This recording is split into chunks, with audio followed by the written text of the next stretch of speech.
एक बच्चा है पाकिस्तान से और उसने फॉर एग्जांपल एफएससी कर ली है हम्म। या ए लेवल कर लिया है। हम्म। अब वो अंडर ग्रेजुएट प्रोग्राम के लिए बाहर जाना चाहता है, तो क्या अपॉर्चुनिटीज़ हैं, किन मुल्कों में अपॉर्चुनिटीज़ हैं जहाँ इजीली दे कैन गो। तो हम उनसे दो तीन चीज़ें पहले पूछते हैं कि किस कोर्स में इंटरेस्ट है सही। और किस कंट्री में इंटरेस्ट है, और कंट्री के बाद हम लोग उनसे पूछते हैं कि कोई पर्टिकुलर सिटी तो नहीं है, आपके चचा मामू खालू हाँ सिस्टर में रहते हाँ, हैं बिल्कुल न्यूयॉर्क बिल्कुल। में या टेक्सास में या ओक्लाहोमा में। तो इस तरह की चीज़ें डिस्कस करते हैं, फिर उस लिहाज से हम उन्हें कॉलेज और कंट्री हम लोग सजेस्ट करते हैं।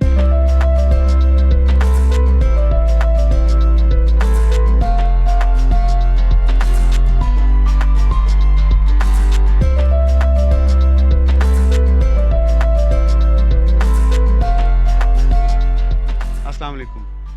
आजकल हर इंसान, हर बच्चा अब बाहर जाने की कोशिश कर रहा है। जिससे भी पूछें जो यंग ग्रेजुएट है कि हमने बाहर जाना है, इवन जो प्रोस्पेक्टिव ग्रेजुएट्स हैं वो भी कहते हैं हमने स्टडी अब्रॉड करनी है। उसके बहुत सारे लोगों के ऑब्जेक्टिव्स हैं। एक तो अच्छी जगह पे लोग स्टडी करना चाहते हैं, बड़ी यूनिवर्सिटीज़ में पढ़ना चाहते हैं। लेकिन इसके साथ साथ लोगों के ये भी ऑब्जेक्टिव्स होते हैं कि हम बैरून मुल्क जाएं या यूरोपियन कंट्रीज़ में जाएं और वहाँ से हम स्टडी करें, फिर वहीं सेटल्ड हों और अपनी फैमिली को भी सपोर्ट करें। तो ये टॉपिक बहुत आजकल हॉट है। अभी आप ख़बरों में भी सुनते होंगे डिफरेंट लोगों को कि पिछले कई सालों से पाकिस्तान से हज़ारों की तादाद में नहीं बल्कि लाखों की तादाद में लोग बाहर मूव किए हैं। और उसमें स्पेशली जो हमारा यंग टैलेंट है वो बाहर बहुत जा रहा है, जो कि यहाँ से ग्रेजुएटेड है या जो ग्रेजुएशन करना चाहते हैं to pursue their careers and to pursue their financial well being.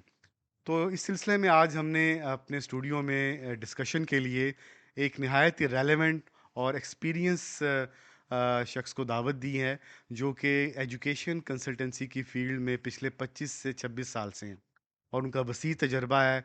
और हज़ारों की तादाद में स्टूडेंट्स को उन्होंने मुख्तलिफ दुनिया की यूनिवर्सिटीज़ में एडमिशन्स दिलवाए हैं और उनको सक्सेसफुल उनको उनके वीज़ाज़ दिलवाए हैं। और आज वो बहुत सारे स्टूडेंट्स दुनिया के मुख्तलिफ हिस्सों में बड़े अच्छे तरीके से काम कर रहे हैं, पढ़ भी रहे हैं और अपनी फैमिलीज़ को भी सपोर्ट कर रहे हैं। तो आज हम उनसे मिलवाते हैं और उनसे एक कैंडिड डिस्कशन करते हैं कि how he started and what are the opportunities for the students in Pakistan to study abroad. और दुनिया के मुख्तलिफ मुल्कों में जाने के लिए इस वक्त क्या क्या अपॉर्चुनिटीज़ और उनके पास ऑप्शंस अवेलेबल हैं। अस्सलाम वालेकुम गज़ाली साहब, वालेकुम अस्सलाम, कैसे हैं आप? कैसे हैं आप? अल्लाह का शुक्र, खैरियत वेलकम से। To our channel. बहुत शुक्रिया, थैंक यू। सर आप बताइएगा हमें, हमारे सुनने वालों को, कि how you started and how you ended in the education industry. Okay, देखिए बैक इन 1998 अच्छा। I did my of course bachelors, और उसके साथ साथ मैंने बायोमेडिकल इंजीनियरिंग में डिप्लोमा किया था। अच्छा। कराची में पेट्रोमैन एक इंस्टीट्यूट होता था। उसके बाद आखान यूनिवर्सिटी हॉस्पिटल में as a biomedical trainee engineer हम काम कर रहे थे, मैं और मेरे हम्म। कोलीग्स। इस दौरान ऑस्ट्रेलिया की एक यूनिवर्सिटी, चार्ल्स स्ट्रिट यूनिवर्सिटी, जो अच्छा। मेलबर्न के करीब उनके कैंपसेस हैं, और मेन कैंपस वागा वागा में, उनके एक डेलीगेशन और आईडीपी एजुकेशन के कुछ लोग पाकिस्तान आए। तो किसी कनेक्शन से उन्होंने अप्रोच किया कि हमें कराची में, लाहौर में, इस्लामाबाद में एक रिसोर्स पर्सन चाहिए जो हमारे साथ यूनिवर्सिटी और आईडीपी के लिए कुछ प्रोजेक्ट्स पे काम करे। तो उनके साथ मैंने ट्रैवल किया, और जाते हुए उन्होंने मुझे ऑफ़र की कि आप हमारे लिए बीइंग पाकिस्तान रिप्रेजेंटेटिव अगर काम करना चाहें तो कर रहे हैं। तो मुझे तो पता ही नहीं था ऑस्ट्रेलिया का, सिर्फ कैंगरू का पता था, ऑस्ट्रेलिया में कैंगरू होता है। तो Charles straight university is my first education partner back अच्छा। इन 1999। और अच्छा। 4 अप्रैल 1999 को हमारा उनके साथ, मेरा जो कंपनी हमने बनाई इंडस पार्क एडवाइज़र्स, उनका ऑफिशियली एग्रीमेंट साइन हुआ था। तो ओके। समझें 4 अप्रैल 1999 से लेकर आज की तारीख तक अल्लाह का शुक्र है हम लोग इस फील्ड में काम कर रहे तो हैं। तकरीबन आपको 26 साल हो गए। 26 साल। इस पूरे सफ़र में तकरीबन कितने लोगों को आपने सपोर्ट ओह, किया और कितने स्टूडेंट्स को बाहर भेजा? सैकड़ों। अच्छा। जी जी जी। और अच्छा ये रहा कि शुरू से ही फोकस ये रहा कि मेन सिटीज़ में तो हर एक के पास अपॉर्चुनिटी होती ही है। तो हमने इंटीरियर सिंध में, आप उमरकोट ले लें, टंडोल यार्ड ले लें, मीरपुर और बदीन और ठट्ठा। अच्छा, पहले आप कराची और सिंध को ज़्यादा टारगेट किया ज़्यादा, आपने। क्योंकि मैं कराची में ज़्यादा रहा उन दिनों। लेकिन हमारा ऑफिस लाहौर में हमने कुछ अरसे बाद खोल लिया था, तो लाहौर भी आना जाना रहा, लेकिन ज़्यादातर लाहौर में ही होता था और सिटीज़ में नहीं। हम्म। फिर हमें बैक ईयर्स में यूनिवर्सिटीज़ की तरफ से भी ईमेल्स आने लगी, तो उनको जो स्टूडेंट अप्रोच करते थे। Then we start travelling. Balochistan में चमन तक भी गए, जो अच्छा। अफ़गानिस्तान का बॉर्डर है जी। ऑफ कोर्स वहाँ से स्टूडेंट नहीं मिल रहे थे, लेकिन वहाँ के कुछ लोगों ने अप्रोच किया था, तो उन्होंने कहा एटलीस्ट नॉलेज शेयरिंग के लिए जाना चाहिए। पंजाब में, साउथर्न पंजाब में मुल्तान ज़्यादातर आते थे, अब बहावलपुर, तो वहाँ फिर इंक्वायरी आई डीजी खान से कि वहाँ भी आना चाहिए। Then we went to DG Khan, छोटी जरी तक भी गए, और केपी के में भी काफ़ी सारे स्टेशन को कवर किया, जीबी में बहुत ज़्यादा किया, इनफैक्ट पिछले हफ्ते भी मैं वहीं था, कराकरम यूनिवर्सिटी, और सोलो हाँ। सेशंस भी किए। तो अल्लाह का शुक्र है, उससे 99 से आज तक बेतहाशा स्टूडेंट को हम भेज चुके हैं। They were fully satisfied, successfully passed out their degrees, bachelor's, master's and PhD, now working abroad or in Pakistan. आप लोग सर्विसेज देते हैं, उस पर बात करते हैं। जैसे कि एक तो एडमिशन होता है फर्स्ट स्टेप, हम्म, फिर आप उसका वीज़ा होता है, फिर वहाँ पे अकोमोडेशन होती है। तो आप लोग एक स्टूडेंट को क्या सर्विसेज देते हैं एंड टू एंड? जी। अच्छा देखिए, इसमें जैसे हम बिजनेस की बुक्स में BBA MBAs में पढ़ते हैं 5 C's 7 C's, तो हम हमारी फील्ड में भी हम लोग कहते हैं course, hmm. College, okay. Country, hmm. Career, counselling. तो ओके। वो जो हमारी काउंसलिंग सर्विसेज हैं, उसमें सबसे पहले तो कोर्स, आप क्या पढ़ना चाह रहे हैं या क्या हम्म। करना चाह रहे हैं। हम्म। अगर करना चाह रहे हैं तो किस यूनिवर्सिटी का, क्योंकि हर यूनिवर्सिटी का हर डिपार्टमेंट बहुत ज़्यादा फेमस नहीं होता, जैसे पाकिस्तान में भी है, बाहर भी हैं। अच्छा। तो उनको उनके कोर्स के लिहाज से पर्टिकुलर यूनिवर्सिटी सजेस्ट करना, ओके। और वो डिग्री तो कर ली, अब डिग्री के बाद क्या करना चाह रहे हैं, सबसे हम्म। इम्पॉर्टेंट चीज़ ये बिल्कुल कि बिल्कुल। डिग्री करने के बाद अगले 3 साल में वो अपने आप को किस लेवल पे देखना चाह रहे हैं, क्या करना चाह रहे हैं। तो दुनिया में आजकल सबसे ज़्यादा इंपॉर्टेंट चीज़ है। तो ये सारी जो करियर सर्विसेज हैं, ये तो हमारा ऑफिस देता है। इसके बाद जब उनका एडमिशन आ गया, फिर हम उनके वीज़ा एप्लीकेशन, क्योंकि जैसे ऑस्ट्रेलिया का है, कनाडा का है, तो वो उनके पोर्टल के थ्रू होता है। तो हमारे ओके। अपने पोर्टल आईडीज़ होते हैं हर एजेंसीज़ के, वो उनके थ्रू करते हैं। जब वीज़ा आ जाता है, उसके बाद कुछ पेरेंट्स चाहते हैं कि अराइवल से, जो फर्स्ट टाइम, ज़्यादातर स्टूडेंट फर्स्ट टाइम ट्रैवल करते हैं जो यंगस्टर्स, तो वो एयरपोर्ट पे उनको एयरपोर्ट पिकअप सर्विसेज चाहिए कि लेट नाइट पहुंच रहे हैं, अर्ली मॉर्निंग, या फर्स्ट टाइम जा रहे हैं। तो वो अगर कहते हैं तो उनको एयरपोर्ट सर्विसेज, अकोमोडेशन में ज़्यादातर हम लोग हेल्प करते हैं कि उनको पहले से अकोमोडेशन, उनका एड्रेस कंफर्म हो। या कुछ जगहों पे ऐसे होता है, स्टूडेंट को हम कहते हैं कि जो हमारे पुराने स्टूडेंट हैं, आप शुरू के 2-3 दिन उनके साथ अकोमोडेशन शेयर कर लें, और उस 2-3 दिन के दौरान आप इन्हें जो सेलेक्ट की हुई अकोमोडेशन, उनमें से फाइनल करके मूव आउट अपने उसमें चले जाएं। तो उससे थोड़ा सा उनको कॉस्ट इफेक्टिव भी हो जाता है, और सिक्योरिटी रहती है पेरेंट्स को भी, हमें भी, और स्टूडेंट को भी। सही। तो सारी services from end to first हाँ। Counselling till the university joining. Okay. Alright. Okay.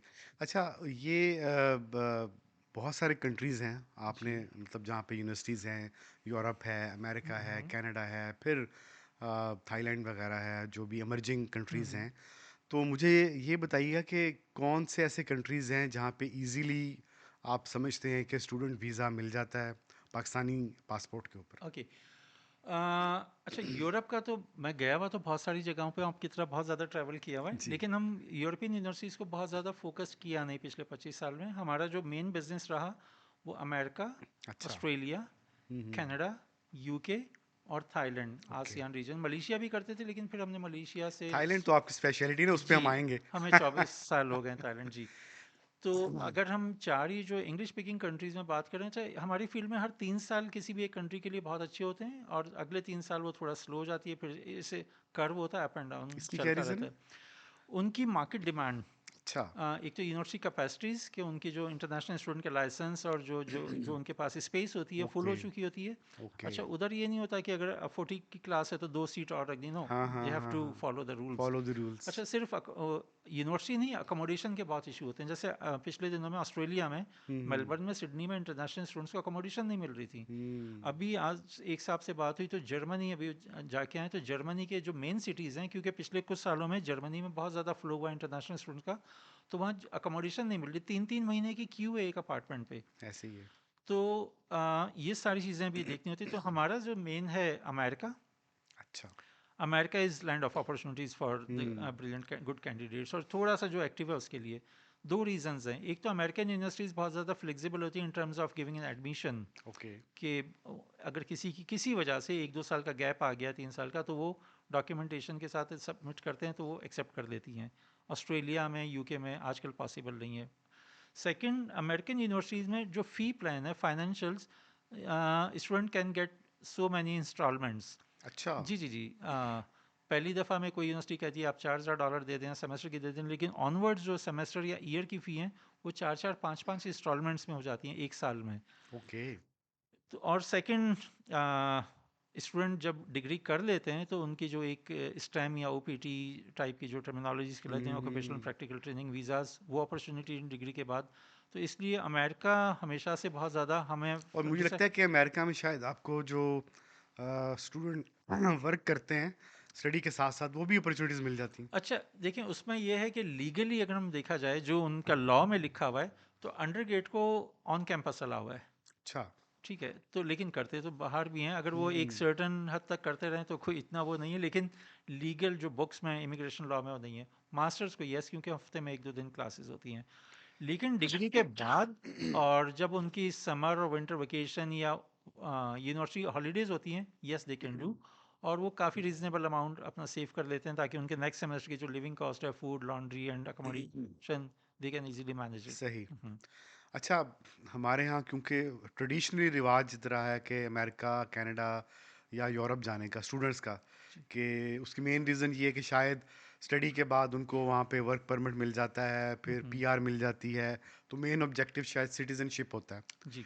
तो मुझे ये बताइएगा कि जो इन कंट्रीज़ के अलावा जो इमर्जिंग मार्केट्स हैं वहाँ पे भी क्या कोई ऐसी अपॉर्चुनिटीज़ हैं? अच्छा, इसमें पहले तो मैं थोड़ा सा इसमें करेक्ट करना चाहूँगा, अगर आप 1 मिनट दीजिए। ये इमिग्रेशन जिसे हम कहते हैं अपनी लैंग्वेज में, या प्रोफेशनली, डिग्री के बाद आज से कई साल पहले तक ऑस्ट्रेलिया में होता था कि कोई भी आपने डिसिप्लिन की डिग्री कंप्लीट की है, आप टीआर, टेम्परेरी रेजिडेंसी, अप्लाई कर सकते थे। सही। फिर उनकी जो गवर्नमेंट का जो जॉब डाटा बैंक होता है, उसने देखा कि सर्टन कैटेगरी में उनकी मैन पावर पूरी होती जा रही है, तो उन्होंने आहिस्ता आहिस्ता उनको एलिमिनेट करते रहे अपने लिस्ट से। अब हम्म। ऑस्ट्रेलिया में जिसे हम इमिग्रेशन कह रहे हैं या वहाँ टेम्परेरी रेजिडेंसी अप्लाई करना, हर कोर्स पे एप्लीकेबल नहीं है। अच्छा। तो हर इस इंटरनेशनल स्टूडेंट को जो ऑस्ट्रेलिया जाना चाह रहे हैं, इधर बैचलर्स के लिए, मास्टर्स के, पहले तो ये देखना है किस कोर्स में जा रहे हैं, क्या उनकी डिग्री स्किल्ड ऑक्यूपेशन लिस्ट जो है उसके अंदर फॉल करती या नहीं करती। अगर हैं तो उनकी पॉइंट कैलकुलेशन होगी, अगर, और वो भी लेट से 2025 में जा रहे हैं, तो उनकी तो डिग्री मास्टर्स 2 साल बाद ख़त्म होगी, 26-27 में। हम्म। तो उस वक्त क्या उसकी पॉइंट होंगे या नहीं होंगे, तो वो टीआर अप्लाई कर पाएंगे, ओके। अदरवाइज नहीं। हम्म। लेकिन उनको पीएसडब्ल्यू जो है, पोस्ट स्टडी वर्क वीज़ा, 2 साल का या 3 साल का जो भी होगा वो मिल जाएगा। इस दौरान वो ओके। काम कर सकते हैं, पैसे कमा सकते हैं और आ जा तो सकते हैं। दैट इज़ नॉट मैंडेटरी कि वो पीआर में जी, कन्वर्ट हो। No no, it's not mandatory. जी। ओके। और जो इमर्जिंग कंट्रीज हाँ, हैं, इमर्जिंग जैसे, पे बात जी, बताइएगा। जैसे पिछले कुछ सालों से हांगकांग से 3-4 जो यूनिवर्सिटीज़ हैं, Hong Kong university for science and technology, okay. China Hong Kong university और हांगकांग यूनिवर्सिटी, वो पाकिस्तानियों को स्कॉलरशिप्स दे रही हैं। वो इसलिए कि to attract them towards Hong Kong. छोटी सी जगह है, 4 यूनिवर्सिटीज़ हैं टोटल, उनमें से 3 ज़्यादा पाकिस्तान में फोकस्ड हैं। वो कुछ फंडिंग खुद से दे रही हैं, कुछ एचईसी के थ्रू भी दे रही हैं। वो इसलिए कि उनको भी सर्टन कैटेगरी में मैन पावर चाहिए। तो वो स्टूडेंट को वहाँ बुलाएंगे, कुछ स्टूडेंट होंगे पढ़ के वापस आ जाएंगे, कुछ कहीं और चले जाएंगे, कुछ ओके। रिटेन कर जाएंगे, और जो उनको चाहिए मैन पावर वो फिर उसको फर्दर यूज़ करेंगे। सही। इसी तरह हम लोग, जैसे आपने थाईलैंड का जिक्र किया, पिछले कुछ सालों से थाईलैंड में इंटरनेशनल यूनिवर्सिटीज़ का बहुत ज़्यादा कॉन्सेप्ट आ गया है, और American, Australian, Canadian, British universities ने अपने सेंटर्स बना लिए हैं अच्छा, थाईलैंड में। कैंपसेस भी हैं और सेंटर्स जी, भी हैं। अच्छा। कैंपसेस भी हैं, फुल फ्लेज्ड लैंड कैंपस, और सेंटर्स की किसी एक एग्जिस्टिंग थाई यूनिवर्सिटी में एक पूरी बिल्डिंग उन्होंने ले ली अच्छा। और उसको रिवैम्प करके अपना सेंटर बना दिया। अब उस पर्टिकुलर बिल्डिंग में जो डिग्री होगी, लेट्स से लाथरोब यूनिवर्सिटी ऑस्ट्रेलिया, तो वो ऑस्ट्रेलियन यूनिवर्सिटी के अंडर काम हो रही होगी। स्टूडेंट इनरोलमेंट यूनिवर्सिटी ऑस्ट्रेलिया में होंगे, एग्ज़ाम वो यूनिवर्सिटी को देंगे, यूनिवर्सिटी के मेन फ्रेम पे उनका पोर्टल पे आईडी होगी, रिजल्ट होंगे, और उसका फ़ायदा है कि अंडरग्रेड यूजुअली इंटरमीडिएट के बाद 4 इयर्स का होता है। हम्म। तो 2 साल अगर वो थाईलैंड में पढ़ते हैं, तो 2 साल के बाद वो ऑस्ट्रेलिया में मेन यूनिवर्सिटी में ट्रांसफ़र ले सकते हैं। इसी तरह ओके। 2 साल ऑस्ट्रेलिया करके विक्टोरिया यूनिवर्सिटी कनाडा में या जापान में या यूएस में या यूके में या पेरेंट यूनिवर्सिटी जहाँ की भी है, उसमें वो ट्रांसफ़र ले सकते हैं। और थाईलैंड से आपको पता है वीज़ा बहुत ही इजीली मिल जाता है, with in few days time time. यानी कि वो जो अमेरिका ऑस्ट्रेलिया जाने वाला शौक है वो भी पूरा हो सकता है। जी। आप वाया थाईलैंड जो है आप जी। जा सकते हैं। जी बिल्कुल, वो शौक भी पूरा हो जाएगा, उनका जो एक एम था, फ्यूचर गोल, वो। और सबसे इम्पोर्टेंट कि पेरेंट के बेतहाशा पैसे बच जाते हैं। जस्ट छोटी सी एग्जांपल कि ऑस्ट्रेलिया की किसी भी मिडिल और अबव मिडिल रेंज यूनिवर्सिटी में इंटरनेशनल स्टूडेंट ने 1 सेमेस्टर की फ़ी देनी है, हम्म। और जितने ड्यूरेशन का उसका डिग्री प्रोग्राम है, लेट्स से अंडरग्रेड 4 ईयर का है, या मास्टर्स 2 साल का है तो इतने साल का मेडिकल इंश्योरेंस देना है, विच इज़ जो भी अमाउंट बनेगा, लेट से $20,000 से लेकर $25,000 तक का जो इनिशियली पेरेंट्स ने भेजना है, अगर वही अमाउंट पेरेंट्स स्पेयर कर दें उसी बच्चे के लिए और उसी यूनिवर्सिटी के थाईलैंड सेंटर या कैंपस में भेज दें, तो उस अमाउंट में वो स्टूडेंट 2 साल पूरा कवर कर लेंगे, not only tuition, accommodation, food, laundry, medical insurance, everything. अच्छा। तो उससे फ़ायदा ये होगा कि जो स्टूडेंट ने ऑस्ट्रेलिया जाते ही एक तो टेंशन, नई जगह, फिर पेन ये लेना है कि 4 महीने बाद मेरे तो पैसे ख़त्म हो जाएंगे, फिर मुझे पार्ट टाइम हम्म जॉब भी ढूंढनी है, हाउ कैन हम्म। मैनेज। तो वो सारी चीज़ें ख़त्म हो जाएंगी और स्टूडेंट अपना फोकस करेंगे डिग्री पे, अपना सीजी पे अच्छा सा मेंटेन रखेंगे, अपनी हेल्थ पे, जिम्नेजियम यूनिवर्सिटी में आपको पता है सारी जी फैसिलिटीज़ जी। होती हैं वो ज्वाइन करें, और 2 साल के बाद वहीं से रहते हुए ऑस्ट्रेलिया का अप्लाई कर दें। सबसे इम्पॉर्टेंट चीज़ इसमें ये जो TNEs कहलाता है हमारी फील्ड में, ट्रांस नेशनल एजुकेशन, इसमें फ़ायदा है कि पाकिस्तान से वीज़ा रेशो पिछले कुछ अरसे से थोड़ा सा डिस्टर्ब रहा। हाँ, वो चीज़ फैक्टर है, वो भी हम आगे डिस्कस जी। करेंगे। मुझे पहले तो ये बताएं कि एक बच्चा है पाकिस्तान से, और उसने फॉर एग्जांपल एफएससी कर ली है हम्म। या ए लेवल कर लिया है। हम्म। अब वो अंडर ग्रेजुएट प्रोग्राम के लिए बाहर जाना चाहता है, तो उसको एक कैसे आप हेल्प करते हैं, काउंसल करते हैं कि वो कौन सी यूनिवर्सिटी चूज़ करे? क्या फैक्टर्स आप लोग उसको एनालिसिस करते हैं कि क्या हम्म। क्या सामने होने चाहिए? उसकी कोई फाइनेंशियल्स देखते हैं आप, या बच्चे की कैपेसिटी देखते हैं, या और उसके पेरेंट्स के कुछ शौक होता है, या वो भेजना चाह रहे हैं जी। बाहर?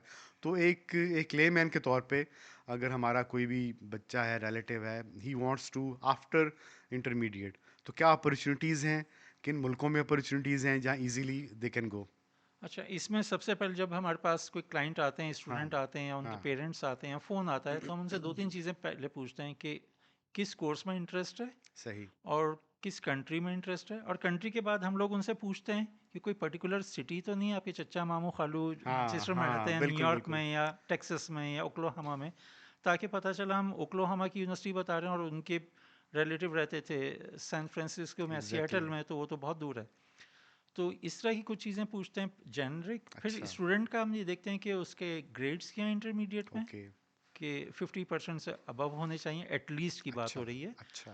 और उसका इंटरेस्ट क्या है, कि उन्होंने इंटरमीडिएट किस सब्जेक्ट में किया था और फ्यूचर में वो क्या करना चाह रहे हैं, हम्म। मेडिकल साइड पे जाना चाह रहे हैं, बिजनेस में, टेक्नोलॉजी में, हाँ, आजकल आपको पता है आईटी और इमर्जिंग टेक्नोलॉजीज का वो काफ़ी बहुत ज़्यादा है। ट्रेंड है। फिर मीडिया स्टडीज़ में आजकल बहुत ज़्यादा जी क्रिएटिव जी मीडिया जी। एजुकेशन कहलाता है आजकल, exactly. Animation, film production, design. तो इस तरह की चीज़ें डिस्कस करते हैं, फिर उस लिहाज से हम उन्हें कॉलेज और कंट्री हम लोग सजेस्ट करते हैं अच्छा। कि आपका इंटरेस्ट किस फील्ड में। हाँ और जब ये चीज़ डिस्कस करते हैं, इसके बाद हम पेरेंट्स से डिस्कस करते हैं कि ठीक है, ये बच्चे का क्रिएटिव मीडिया में इंटरेस्ट है, हाँ फिल्म हाँ मेकिंग में या प्रोडक्शन में, तो हाँ। इसमें मिलानो अच्छा है या बैंकॉक अच्छा है या हांगकांग की फिल्म इंडस्ट्री अच्छी है, जहाँ पे उनको डिग्री के साथ साथ हैंड्स एक्सपोजर ऑन भी मिल। एक्सपोजर भी मिल सके और इंटर्नशिप या ऑन जॉब ट्रेनिंग्स मिल सके। लेकिन क्या उनके पेरेंट्स उन कंट्री की एजुकेशन और लिविंग अफोर्ड कर पाएंगे? नहीं, तो ये यस। जो फाइनेंस वाला आपने पॉइंट था, उनसे फिर हमें पेरेंट्स से डिस्कस करना होता है।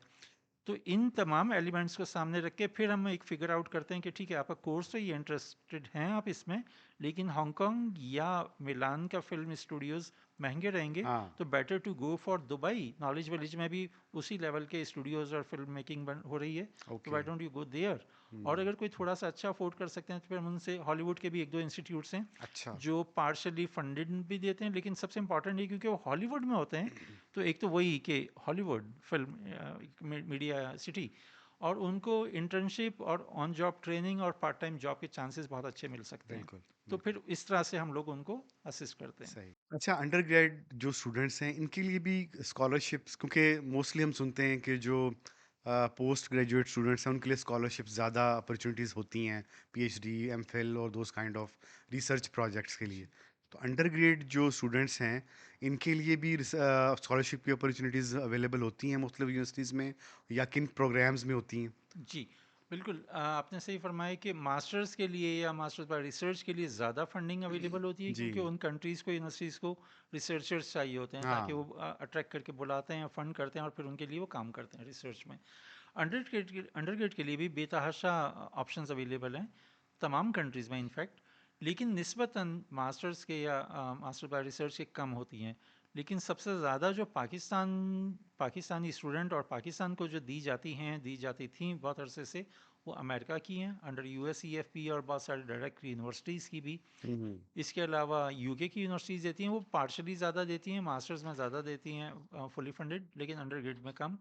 जापान की मैग्जिट होती है, जर्मनी की काफ़ी हैं, DAAD, दात या डैड कह हाँ, लें जर्मनी का बड़ा हम सुनते हैं कि जी। बड़ी एजुकेशन फ्री है उनके और उनके जी अच्छा, जो जर्मनी का एजुकेशन फ्री वाला कॉन्सेप्ट है या जो आप देखते हैं सुनते हैं, उसमें कि जर्मनी में जितनी भी स्टेट यूनिवर्सिटीज़ हैं, उनमें अगर आप जर्मन लैंग्वेज में जो प्रोग्राम करेंगे तो फुली फंडेड है, लेकिन अब वो बहुत सारे प्रोग्राम इंग्लिश में भी दे रही है, medium hmm. Instruction is English, वो भी फंडेड बाय जर्मन गवर्नमेंट है। अच्छा। तो ट्यूशन का जो एलिमेंट होगा, एक होती है ट्यूशन और एक है यूनिवर्सिटी फीस। जो ट्यूशन एलिमेंट है वो फंड हो सकता है 100%, आपकी चाहे डिग्री 2 साल की है 4 साल की है, तो ट्यूशन की मद में कोई अमाउंट नहीं देना यूनिवर्सिटी को। ओके। जो बाकी हैं, लेट से application, registration, medical, health insurance, accommodation, जो भी बाकी हाँ, अखराज आते हैं वो फिर कैंडिडेट को बियर करने होते हैं। बिल्कुल। लेकिन जर्मनी में अच्छी चीज़ ये है कि अगर स्टूडेंट थोड़े से अच्छे हैं तो पाकिस्तान से जाने से पहले उनके लैंग्वेज के जो 2-3 लेवल्स हैं वो कर लें, 6 अच्छा। लेवल्स होते हैं A1 से C2 तक। तो अगर A1 A2 और B1 B2 पाकिस्तान से कर जाएं एटलीस्ट, या वहाँ जाके अगले 4-6 महीने में कर लें, तो बहुत ज़्यादा चांसेस हैं उनको पार्ट टाइम जॉब मिल जाएगी। इतनी मिल जाएगी कि उनके जो फर्दर ड्यूरेशन जो जर्मनी में जितने अरसे तक है, तो वो बहुत आराम से अपने फाइनेंशियल मैनेज कर लेंगे। इसके अलावा सऊदीया की हैं, अबू धाबी में एक इंस्टीट्यूट है मसदर, वो लिमिटेड नंबर्स होते हैं क्योंकि कंपटीशन है, लेकिन वो हम्म। भी फंडेड है। तो फंडिंग तो हर जगह पे भी पॉसिबल है। वो स्टूडेंट को थोड़ा सा स्ट्रगल करना होगा, रिसर्च करनी होगी। अच्छा, सबसे इम्पॉर्टेंट चीज़ ये इसमें देखना होगा कि सिर्फ फंड अवेलेबल और अप्लाई करना नहीं, हाँ। हाउ टू अप्लाई हाँ। है। एक तो हाउ टू अप्लाई, और जो हाँ। अप्लाई करना है उसकी क्या रिक्वायरमेंट मैं फुलफिल कर रहा हूँ। जी, जी। क्या मेरे ग्रेड्स, मेरे टीचर्स रिकमेंडेशन, और सबसे इम्पॉर्टेंट जो मैंने ड्यूरिंग हाई स्कूल या जूनियर स्कूल वॉल्टियरली काम किया। पाकिस्तान में अनफॉर्चुनेटली बहुत ज़्यादा स्कूल्स इस पे फोकस नहीं करते कि अपने स्टूडेंट को वॉल्टियरली एक्टिविटी में इन्वॉल्व हाँ, करें, हाँ। और बाहर इस पे बहुत ज़्यादा आपको पता है कि इन अटेंशन इन दी जाती है। एक्टिविटीज़ को काफ़ी अहमियत दी जाती जी है। बिल्कुल। तो हम हमेशा से स्टूडेंट से कहते हैं जब वो 11th में होते हैं कि अभी से आप अपने स्टूडेंट में कोई प्लांटेशन एक्टिविटी हो रही है, 2 पौधे लगा लें, टीचर से लेटर ले लें, ईदी साहब की कोई एक्टिविटी हो रही है, फातमीद की हो रही है, कोई भी और एग्ज़ैक्टली। आपके मोहल्ले में कोई हो रही है क्लीनिंग की, आप उसमें पार्टिसिपेट करें और उसको डॉक्यूमेंट कर लें, कोई किसी भी ले लें, एनजीओ के साथ काम NGO कर के लें। साथ ले लें। वो जब ये स्कॉलरशिप अप्लाई करते हैं तो इस तरह के डॉक्यूमेंट जो उनकी वॉल्टियरली एक्टिविटीज़ के होते हैं तो वो बहुत ज़्यादा काउंट किए जाते हैं। ओके। सेकंड, उनके 2-3 टीचर्स रेकमेंड करें अच्छा सा कि ये हमारे स्टूडेंट थे, ये पर्टिकुलर फील्ड में एक्सेल करना चाहते हैं। और फिर स्टूडेंट एक खुद से नोट लिखेंगे, या स्कॉलरशिप नोट कह लें, या कॉलेज ऐसे कह लें, या स्कॉलरशिप लेटर कह लें, यूनिवर्सिटी के नाम के, उनको क्यों स्कॉलरशिप दी जाए। क्या फैमिली के फाइनेंशियल मींस, या स्टूडेंट की अपनी फ्यूचर एक्टिविटीज एस्पिरेशंस। एस्पिरेशंस, या जो भी उनका रीजंस हैं। तो वो बहुत अच्छा से आजकल तो चैट GPT और इस तरह में स्टूडेंट काफ़ी एक्टिव हैं, उससे भी हेल्प ले सकते हैं, जी। लेकिन वो लिखें खुद से ही। हुँ। तो ये सब चीज़ें मिलके फिर हम स्कॉलरशिप की किसी भी एप्लीकेशन पे अप्लाई कर सकते ओके। हैं। अच्छा, जो वीज़ा सक्सेस होती है, वो क्या जो प्रोग्राम आपने चूज़ किया है, उस पे भी उसका डिपेंड करता है उसमें कितनी किसी हद तक? अ, मेरा नहीं ख्याल, क्योंकि अच्छा। आज तक हमें इस मामले में कोई वीज़ा रिजेक्शन या एक्सेप्टेंस का कोई बहुत हाँ, ऐसा आप एक्सपीरियंस नहीं किसी है भी कि प्रोग्राम में एडमिशन ले लें, जी तो वो वीज़ा उसमें हाँ, मोस्ट प्रोबेबली मिल जाता है। वीज़ा का प्रोग्राम से नहीं, अलबत्ता वीज़ा क्या, आपने जो यूनिवर्सिटी या कॉलेज सेलेक्ट किया पर्टिकुलर कंट्री में, जी, जी, उसकी जी। स्टैंडिंग सही होनी हाँ, चाहिए। ऑब्वियसली। आप जो डिग्री कर सिलेक्शन ऑफ द जी इंस्टीट्यूट। इंस्टीट्यूट, जो आप डिग्री करने जा रहे हैं और जो आपकी प्रीवियस एजुकेशन थी, और अगर उसके बीच में कोई एग्ज़ैक्टली। गैप आ गया है, जो काम कर रहे थे या जॉब कर रहे थे, और वो रेलिवेंसी होनी चाहिए। हुँ। तो ये चीज़ें तो मैटर करेंगी वीज़ा में, कि ओके। आपने किया था M.Com B.Com और फिर जॉब कर रहे हैं किसी ABC कंपनी में कंप्यूटर ऑफिसर, हुँ। और डिग्री करने अप्लाई डायरेक्टली से कर दिया masters in cyber security AI, तो हुँ। तीनों चीज़ें रेलिवेंट रेलेवेंसी नहीं नहीं है। है। जी बिल्कुल। मीन्स जो आपने प्रीवियस एजुकेशन थी, जो आप काम कर रहे हैं और जिस एजुकेशन के लिए बाहर जाना चाह रहे हैं, वो उसमें रेलेवेंसी होनी रेलिवेंसी होनी चाहिए। चाहिए, ये चीज़ इम्पॉर्टेंट है। बिल्कुल। जी। अच्छा, पोस्ट ग्रेजुएट जो स्टूडेंट्स पे आ जाए, चलें जिन्होंने ग्रेजुएशन कर ली यहाँ से, हम्म एमबीबीएस कर लिया। चलें, हम हमारा चैनल ज़्यादा हेल्थ से रिलेटेड है, जी तो मेडिकल स्टूडेंट्स के बेचारों के क्वेश्चंस पूछ लेते हैं, जो फार्मेसी कर ली, जी मैं एमबीबीएस कर लिया, या और इस तरह के प्रोग्राम डीपीटी वगैरह और इस तरह से कर लिए। उनके लिए आप क्या अपॉर्चुनिटीज़ हैं आगे टू परसू मास्टर्स एंड जी पीएचडी? और उसमें कौन से मुल्क की यूनिवर्सिटी ज़्यादा आप समझते हैं कि ज़्यादा बेहतर उनको वहाँ से एडमिशन भी मिल जाता है जी इजीली? और या उनकी रिक्वायरमेंट्स क्या क्या हैं, जी ताकि उनको थोड़ा सा गाइडेंस मिल सके? ओके। जो भी हेल्थ केयर से रिलेटेड जी। डिपार्टमेंट्स है, आपने खुद ही फरमाया, डीपीटी हैं, फार्मेसी हैं, डॉक्टर एमबीबीएस हैं, मेडिकल डॉक्टर्स हैं। कोविड के बाद आपको पता है हेल्थ केयर में पूरी दुनिया में शिफ्ट आ गया है ऑल हम्म। Of sudden. तो हमने तो बहुत सारे डॉक्टर्स भेजे कोविड के बाद। अच्छा। कराची से एक पर्टिकुलर हॉस्पिटल की बेताशा नर्सिस को भी हमने रिक्रूट सही। किया यूनिवर्सिटीज़ में। उसमें तो ये हुआ कि उनके हेड ऑफ नर्सिंग इंस्टीट्यूट ने कहा, गजाली आप हमारे सारी नर्सिस को बाहर भेज देंगे तो बेटर। यहाँ कौन काम करेगा? जी। आ, आ, इन हाँ, ज़्यादातर नर्सिंग नर्सिंग बड़ा जी तेजी से प्रोफेशन बहुत डेवलप हुआ ज़्यादा है, जी स्पेशली पोस्ट कोविड और ये करेक्ट। सारा। तो बहुत ज़्यादा आजकल जो ट्रेंड है इवन डॉक्टर्स में भी और फार्मासिस्ट में, वो जा रहे हैं मास्टर्स इन पब्लिक हेल्थ, अच्छा। ग्लोबल हेल्थ मैनेजमेंट, अच्छा। मास्टर्स इन हेल्थ प्रमोशन, अच्छा। Masters in community health, hmm. Child health care. इस तरह के जो प्रोग्राम्स हैं जो हेल्थ केयर और हेल्थ मैनेजमेंट से, क्योंकि देखें आपने एक डॉक्टर ने 4 5 साल 6 साल डिग्री और इंटर्नशिप कर ली, जी जी जी। फार्मासिस्ट ने भी डिग्री कर ली, काम कर रहे हैं, नर्स ने भी कर ली, या डीपी फिजियोथेरेपिस्ट ने भी कर ली, या और जो हमारे मेडिकल के कोलीग्स हैं उन सब ने कर ली। अब जो ग्लोबल मार्केट में जब वो जाते हैं, और लेट्स ऑस्ट्रेलिया की हम बात कर लें, अगर वहाँ मेडिसिन पढ़ने जाएंगे तो वो दोबारा से उनके लोकल एएमसी के एग्जाम्स देंगे, दिस एंड दैट, हाँ, लाइसेंसिंग होगी, एक बहुत लंबा वो एक और लंबा टफ प्रोसीजर है, प्रोसेस है। Tough process. तो ज़्यादातर डॉक्टर्स जो हमारे भी ऑस्ट्रेलिया गए हैं और रिसेंट पास्ट में अभी पास आउट भी हो गए, उनका degree MPH complete, masters in public health और ग्लोबल हेल्थ मैनेजमेंट में गए हैं। अच्छा, उसका फ़ायदा, या इस तरह के डीपीटीज करके जो फिजियोथेरेपिस्ट हैं, उसका फ़ायदा दो, एक तो उनकी ट्यूशन निस्बतन हार्ड कोर मेडिसिन से हाँ, कम होती कम है। होती है। सेकंड, क्योंकि डॉक्टर्स और नर्सेज और फिजियोथेरेपिस्ट, इनको पढ़ना बहुत पड़ता है ड्यूरिंग दियर लास्ट डिग्री, तो वो रीडिंग के और उसके आदी होते हैं, तो वो ये जो एमपीएच और ग्लोबल हेल्थ मैनेजर, इसमें उतना ज़्यादा वर्कलोड नहीं होता स्टडीज़ एग्जैक्टली। का। तो इस दौरान वो अपनी डिग्री भी करते रहते हैं, और ऑस्ट्रेलिया में या यूके में या यूएसए में, जैसे यूएसएमएलई है या एएमसी है, यूके प्लैब है, या नर्सिंग मिडवाइफरी काउंसिल के एग्ज़ाम है, या हाँ, जो भी उनकी रजिस्ट्रेशन एग्जाम, रजिस्ट्रेशन बॉडी के एग्जैक्टली। एग्ज़ाम्स हैं, जी। वो भी लाइब्रेरी ज्वाइन करके अटैम्प्ट करते रहते हैं। तो और जैसे ही उनकी मास्टर्स कंप्लीट होता है, तो इस दौरान उनको लाइसेंसिंग भी मिल चुकी होती है, मिलने वाली होती है।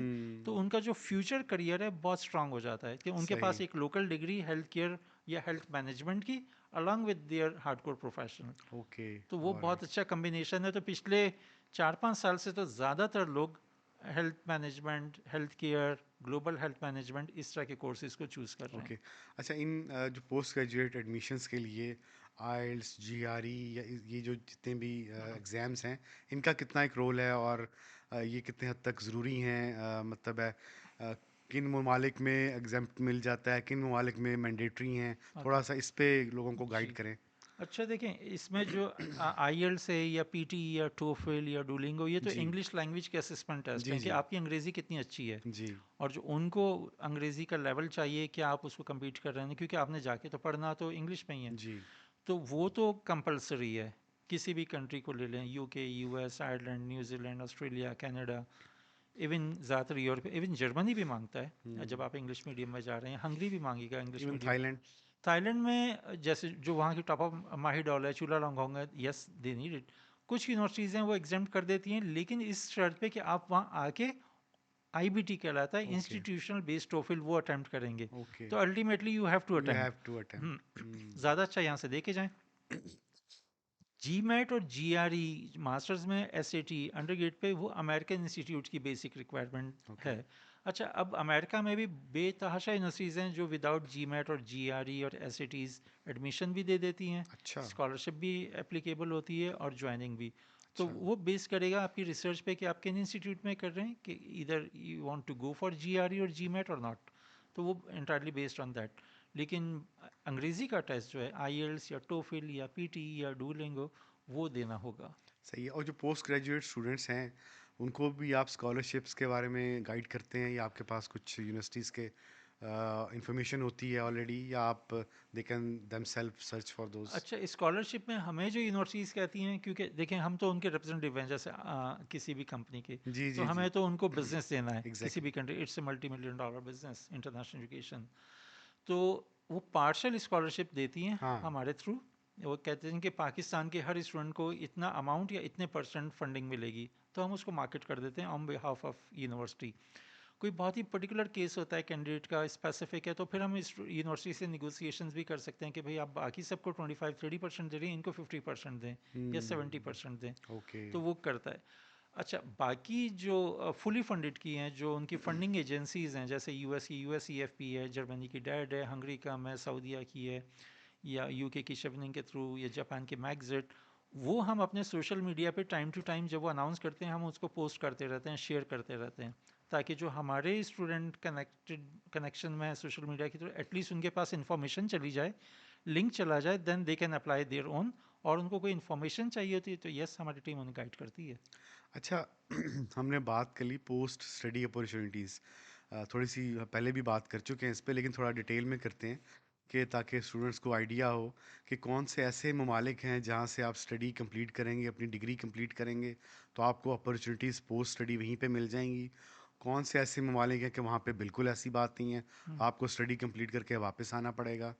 या कौन से ऐसे कैटेगरी के ममालिक हैं जहाँ स्टडी कंप्लीट करके आप फर्दर आगे जा सकते हैं, हम्म, किसी और उसकी बेस पे एक और अच्छे मुल्क में आपको अपॉर्चुनिटी मिल सकती है।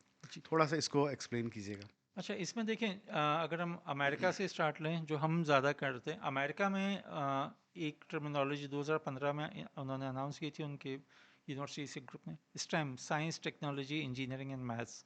2020 में उन्होंने सोचा कि इसमें जो हम साइंस टेक्नोलॉजी इंजीनियरिंग पे तो फोकस दे, आर्ट्स भी एलिमेंट है जो चाहिए था सोसाइटी को, तो उन्होंने STEAM कर दिया अब।